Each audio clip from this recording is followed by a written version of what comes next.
Vous écoutez Alger Chaîne 3, le journal.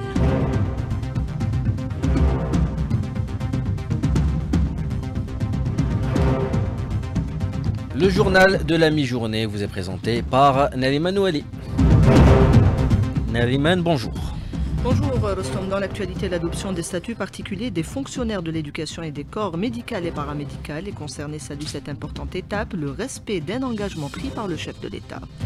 Création de 4 nouvelles wilayas déléguées. Il s'agit de l'Arisha, Berlater, Al-Kantara et Qsar al-Bukhari. Les habitants de ces régions espèrent une meilleure gestion au niveau local à travers le nouveau statut. Une alerte météo neige est émise pour plusieurs wilayas du centre et de l'Est. La protection civile appelle les automobilistes à la vigilance. L'Algérie posera ses conditions lors de la révision de l'accord d'association avec l'UE. Il est temps de remédier au déséquilibre et d'ouvrir le marché européen aux exportations hors hydrocarbures. Le Maroc, vecteur de déstabilisation dans la région, il vient d'être rappelé à l'ordre par Tripoli en raison de ses tentatives d'ingérence.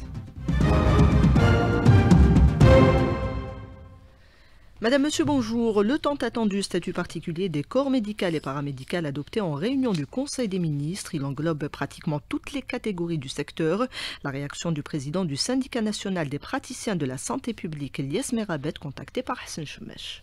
Nous saluons aussi l'engagement de M. le Président de la République qui s'est prononcé clairement et dès le début de la pandémie Covid-19, et c'était au début de son premier mandat, en faveur d'une révision des statuts particuliers, donc les statuts professionnels de tous les corps de la santé, avec bien sûr, ça sous-entend une revalorisation, et il l'avait précisé, conséquente des salaires de ces professionnels de la santé. Et je pense qu'on est aussi dans les délais qu'il a lui-même arrêtés, c'est-à-dire lors de la dernière campagne électorale pour les présidentielles. C'est là donc une promesse tenue. En attendant de connaître les détails, estime pour sa part Ramdan Yahyaoui, président du syndicat national des infirmiers, joint par Hassan Choumesh. Le syndicat des infirmiers algériens salue les efforts du président de la République pour améliorer les conditions de travail des personnels de santé. Le président a promis la révision des statuts particuliers, c'est fait, promesse tenue. Maintenant, de notre part, on attend le communiqué du ministère du tutelle pour avoir plus de détails concernant notre statut. J'espère que c'est bénéfique pour notre corporation. Autre texte adopté, celui relatif au statut des fonctionnaires de l'éducation. Il prend en charge plusieurs aspects, Sophia Boukercha. Le statut particulier ainsi que le régime indemnitaire auront un impact positif sur leur situation socio-professionnelle. Les syndicats du secteur saluent cette décision, notamment l'effet rétroactif et la possibilité de bénéficier d'une réduction de l'âge requis pour le départ à la retraite. Farhat Chabakh, secrétaire général de la Fédération nationale des travailleurs de l'éducation. On remercie le président de la République. Il a promis, il a tenu sa promesse comme d'habitude. Et c'est pas la première fois. Ça a été une joie terrible au niveau de tout le personnel de l'éducation. On attendait bien sûr ce statut depuis longtemps. Mais ce qui est bien, c'est que le président de la République a insisté pour qu'il soit un statut digne des enseignants. Et c'est très important. Il y a le statut, il y a aussi le système indemnitaire aussi. Et l'autre surprise, la retraite presque anticipée pour les enseignants, vu bien sûr c'est parmi les métiers les plus pénibles. C'est parmi les acquis. Le détail, c'est dans quelques jours que le statut, il commence à être compté à partir du 1er janvier 2024. Maintenant, on a presque une année de rappel et c'est, Inch'Allah, tant mieux pour nos enseignants. D'autres points ont également été pris en compte, tels que la réduction de la charge horaire hebdomadaire pour les enseignants et la diminution de la durée minimale de service nécessaire pour participer au mouvement de mutation. C'était nos revendications. Pourquoi on a dit une diminution d'horaire de présence au niveau d'établissement? Et les 2/3 du temps qu'il consacre à la maison, à la préparation, à la correction, à la formation, tout ce qui s'ensuit. C'est un travail qui est colossal. Les horaires aussi, en ce qui concerne le moment du personnel qui était 3 ans, on a dit que c'était trop long. D'ailleurs, c'était une de nos propositions. Elle est réduite à 2 ans pour ne pas sanctionner. Des fois, il y a un enseignant qui habite une wilaya, il se marie ou elle se marie, elle doit quitter cette wilaya. Des fois, elle ne peut pas avoir son poste. Et elle reste en attente pendant 3 ans. Maintenant, ça a été réduit à 2 ans. Il y a pas mal de points très très positifs qui y sont. Les détails de ce statut seront communiqués ultérieurement. D'ailleurs, les syndicats de l'éducation sont invités pour en discuter cet après-midi au siège du ministère. Le Conseil des ministres a par ailleurs approuvé la création de 4 circonscriptions administratives. Il s'agit de la commune de l'Arisha Tlemcen, des daïras de Berlaat, Terate Bessal, Kantara Biskra et Ksar al-Bukhari à Médéa. Ce nouveau découpage s'inscrit dans une démarche de décentralisation et de renforcement de la gouvernance locale avec l'objectif d'évoluer progressivement pour devenir des wilayas à part entière. Mustafa Haddam, directeur général du Centre national pour la population et le développement, au micro de Sofia Boukercha. Depuis les derniers découpages administratifs, se sont fondés et basés sur des données liées à l'aménagement du territoire, à la mise en place ou la réalisation de la nouvelle stratégie de développement et qui prend en considération rapprocher l'administration des administrés et des citoyens. Et ça, c'est l'orientation générale maintenant. La différence entre la création de wilayas délégués par rapport aux anciennes daïras, c'est qu'au niveau des wilayas délégués, vous avez un organe déconcentré de l'État qui est représenté par l'ouali délégué. Vous avez aussi un organe délibérant, ce qui est représenté par une assemblée populaire de wilaya, mais qui va évoluer, parce que l'ensemble de ces wilayas délégués sont appelés à évoluer vers des wilayas de plein exercice. Les habitants aspiraient depuis longtemps à ce nouveau statut pour leurs régions respectives. سكان دائرة القنطرة يستبشرون خيرا بهذا القرار الذي أكيد راح يرجع بالفائدة على القنطرة وما ننساوش نشكر رئيس الجمهورية. الحمد لله يا ربي على ترقية القنطرة مقاطعة إدارية بوالي منتدب. نشكر رئيس الجمهورية. نبارك لساكنة مدينة قصر البخاري. هذا حلم وهذا كله يأتي في مجهودات الدولة لخلق توازن جهوي. وش ربي تقبل لنا وانا فرحنا به بالبزاقة. ترقية قصر البخاري حنا نقولوا كلمة بسيطة راني مع بلادي وراني Des propos recueillis par nos confrères des stations locales.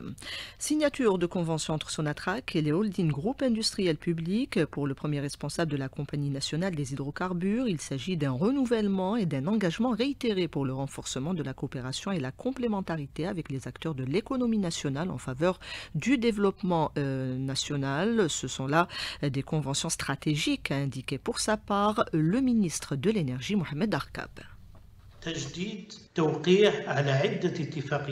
Le renouvellement de la signature de plusieurs accords stratégiques entre Sonatrach et les entreprises industrielles algériennes de premier plan opérant dans les secteurs de l'énergie, des mines et des énergies renouvelables, dans le but d'élaborer un plan global visant à renforcer la contribution des entreprises nationales dans diverses activités économiques. Des instructions ont été données aux entreprises du secteur pour formaliser leurs contrats et encourager les partenariats avec les entreprises nationales, notamment les petites et moyennes entreprises ainsi que les entreprises émergentes.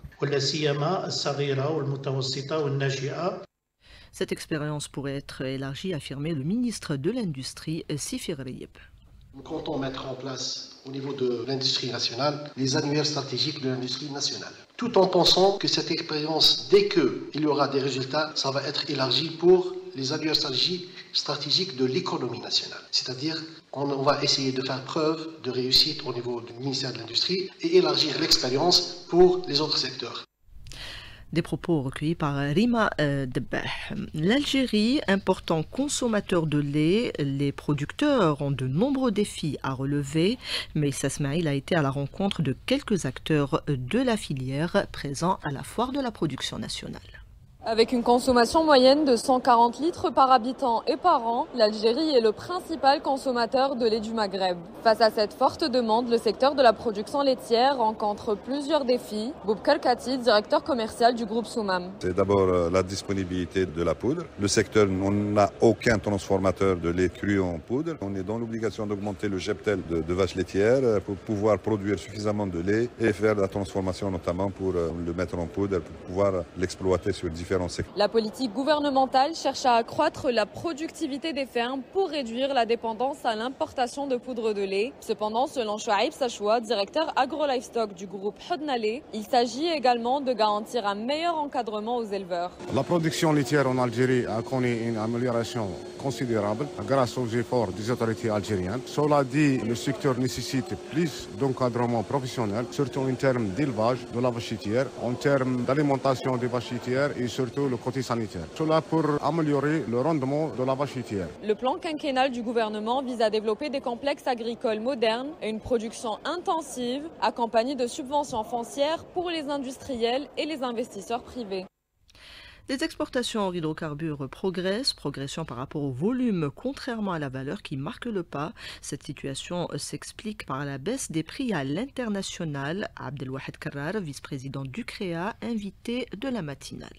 Cette politique dépend de nous, de la nécessité pour nous de diversifier notre économie. Aujourd'hui, la nouveauté, c'est que déjà, il y a une certaine pression parce qu'on traque mois par mois les exportations hors hydrocarbures. Il y a un ministère dédié au commerce extérieur, c'est une très très bonne chose. Le président de la République lui-même a réuni, disons, les plus importantes sociétés qui exportent pour essayer de comprendre quels étaient les obstacles. Et c'est pas conjoncturel, c'est pas parce que les exportations hors hydrocarbures n'ont pas été au rendez-vous en matière de valeur, ça s'explique. Il y a des prix sur le plan international qui ont baissé parce que sur le plan quantitatif, nous restons, disons, au même niveau, sinon parfois sur certaines filières un peu plus, mais les prix à l'international ont baissé, ce qui explique cette baisse.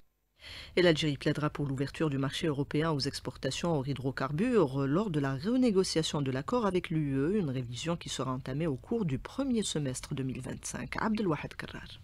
L'Algérie a décidé d'aller vers une révision négociée de cet accord. Ça a été clairement dit par le président de la République. Et il en a d'ailleurs fixé le calendrier au premier semestre 2025. Aller vers une révision plutôt que d'une dénonciation pure et simple, c'est motivé par le fait que l'Union européenne est un partenaire stratégique pour l'Algérie. Et je pense que tout le monde aura compris que l'Algérie ne peut plus se satisfaire de ce statut de fournisseur fiable, sûr, de gaz et de pétrole pour le marché européen. Nous pensons qu'il y a au moins 3 domaines sur lesquels on devrait parler dans ces futures discussions. L'ouverture du marché européen pour les exportations hors hydrocarbures algériennes, il y a le transfert technologique et il y a les investissements européens sur le sol algérien.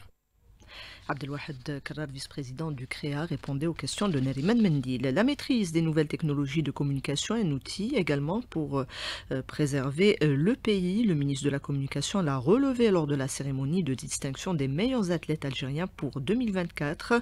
Je vous propose d'écouter Mohamed Maziane. L'avenir de la communication est dans la maîtrise des nouvelles technologies. Et en votre présence, j'exhorte les médias nationaux, tout support confondus, à assimiler cette nouvelle dynamique et toutes les techniques qui leur permettront de répondre dans le cadre du respect et tel qu'il se doit à tous ceux qui seraient tentés de porter atteinte à l'image de l'Algérie.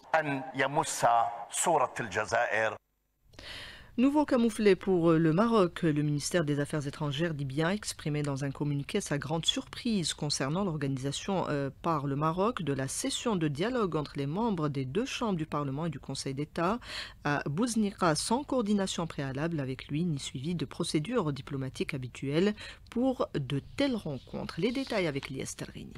Une initiative annoncée sans consultation préalable du gouvernement de Abdelhamid Dbeibah, provoquant la colère de Tripoli. Le ministère libyen des Affaires étrangères a exprimé son rejet de cette initiative, critiquant l'absence de coordination avec le gouvernement légitime. Selon la diplomatie libyenne, la rencontre s'est tenue sans l'aval du Conseil présidentiel, du ministère libyen des Affaires étrangères ou même du président du Haut Conseil d'État. Nadia Amran, membre de l'autorité constitutionnelle. Ce que le ministère des Affaires étrangères du gouvernement libyen a fait est une mise au point car il existe des décisions judiciaires concernant le président du Conseil au Maroc qui n'est pas un représentant légal selon les décisions judiciaires définitives rendues.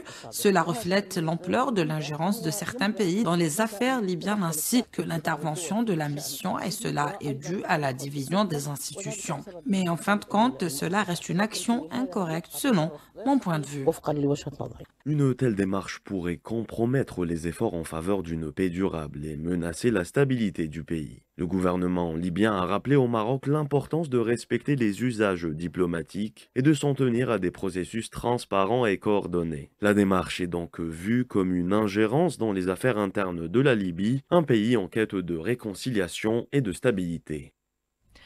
Royaume-Uni, Allemagne, France ou États-Unis, de nombreuses délégations se rendent à Damas pour rencontrer notamment les nouveaux dirigeants syriens. Les États-Unis abandonnent même leur offre de récompense pour l'arrestation de Giuliani et les appels se multiplient également en faveur de la levée des sanctions économiques contre la Syrie.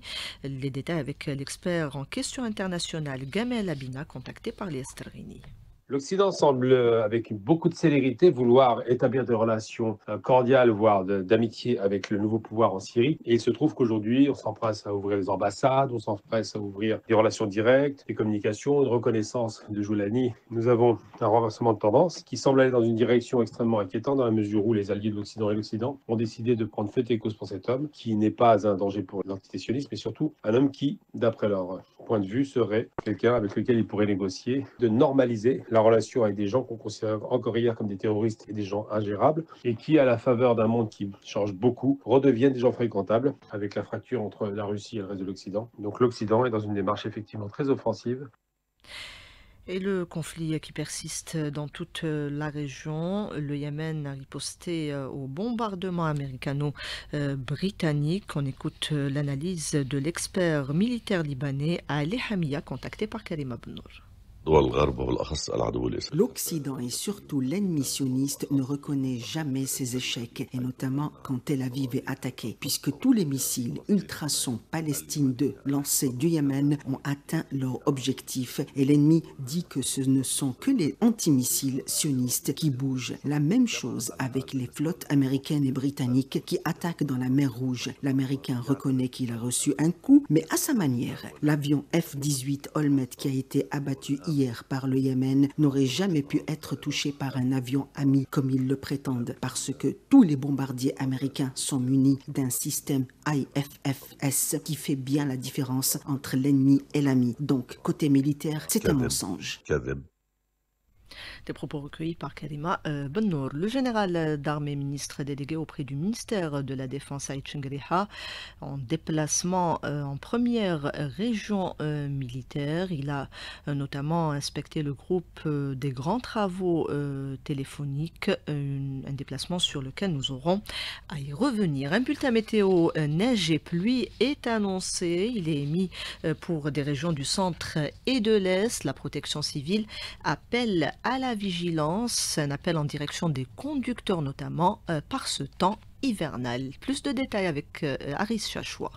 La Wilaya de Bouira dispose d'un réseau routier très important, constitué de routes de plaine, des hauts plateaux et de montagnes. Et durant la période hivernale, la conduite est le plus souvent dangereuse. Les conducteurs le savent bien, ils connaissent les dangers et les risques encourus. Il faut faire de la vitesse, donc il faut faire très attention. Ils doivent penser à leur famille, ils doivent penser aux usagers. La route était vraiment glissante, vu les flaques d'huile qui se sont accumulées sur la chaussée. La pluie, c'est quelque chose de formidable, mais on doit la gérer intelligemment, parce qu'il y a de risques de glissement de terrain et risque de chute de pierre. Soyez vigilants, votre famille vous attend. Afin de minimiser les accidents de circulation, les services de la protection civile sont à pied d'œuvre tout au long de l'année, notamment pour sensibiliser les usagers de la route sur la bonne conduite par temps hivernal. Les pompiers ne cessent d'appeler à plus de vigilance partout, au niveau des axes routiers, au niveau des établissements scolaires et des mosquées. En effet, la vigilance est recommandée. Un simple contrôle de l'état du véhicule avant le démarrage ne coûte rien, mais peut sauver des vies humaines. Bouira, Aris Chachoua, Algéchan 3. Fin aujourd'hui de la 3e édition de la caravane Un jour, un jeune, une idée, une initiative qui a vu le jour en 2022. Elle vise à encourager et accompagner la dynamique des jeunes porteurs de projets. La caravane a sillonné de nombreuses wilayas. 7 porteurs de projets se distinguent. Ils ont été honorés ce matin. Anis Bentayeb, organisateur de la caravane, ses propos sont recueillis par Sami Alloun. Un jeune, une idée est une caravane qui a débuté en 2022, qui a parcouru jusqu'à présent environ 33 wilayas. À travers cette initiative, nous avons essayé tout simplement de sensibiliser autour du concept d'entrepreneuriat et de promouvoir l'esprit entrepreneurial au niveau des wilayas. Nous avons mis en avant les opportunités d'investissement et tenté d'expliquer que parfois ces opportunités existent déjà au sein même de votre commune, de votre daïra ou de votre wilaya. Ce qui reste à faire, c'est un travail collectif, prospectif et de réflexion pour identifier ces opportunités d'investissement et les présenter aux jeunes afin qu'ils puissent contribuer à la création de micro-entreprises et de start-up. La 20e édition du cinéma algérien prend fin à Lille, en France, une initiative de l'association Sur nos révolutions, en partenariat avec le consulat général à Lille et en présence des membres de la communauté algérienne et des amateurs du 7e art. Camélia Fatiha est notre correspondante. Comme chaque année, un programme riche et varié a été concocté lors de cette manifestation culturelle. De nombreuses projections de films et documentaires sur l'Algérie d'antan et d'aujourd'hui, mettant en avant la richesse et la diversité du cinéma algérien, dédié au combat libérateur pour le bonheur des cinéphiles. À cela s'ajoutait une table ronde sur le cinéma algérien en compagnie de grands noms comme le journaliste, écrivain et critique de cinéma Abdelkrim Tazarout, qui est revenu lentement sur les tenants et aboutissants de notre cinéma national. Nous avons passé 3 jours dans une grande convivialité. Nous sommes retrouvés autour de très bons films. Il y a eu la projection de 6 courts-métrages fiction, d'un long documentaire sur les déportés algériens à Nice, un long-métrage d'Ammar Laskri qui s'appelle Fleur de Lotus, une coproduction algéro-vietnamienne. J'ai donné une conférence autour de mon livre Cinéma algérien et guerre de libération, l'image du héros. Il y a eu un très bon débat. Les gens posaient beaucoup de questions. La problématique qui était posée, c'est de savoir est-ce que nous avons fait peu ou beaucoup de films sur la guerre de libération et quelle a été l'image du héros dans la filmographie algérienne. C'est vraiment une très bonne rencontre, une rencontre festival qui donne la visibilité au cinéma algérien. Paris, Camilia Fatiha, Alger Chaîne 3. Voilà, c'était la dernière page de ce journal. Le 12-13 a été réalisé par Selma Feguir et Redouane Siassi. Il y avait Krimo à la console technique, Mouni au streaming et Tahar à la régie d'antenne. Tout de suite, la météo, du mauvais temps qui arrive. Les détails avec Karima Pnour.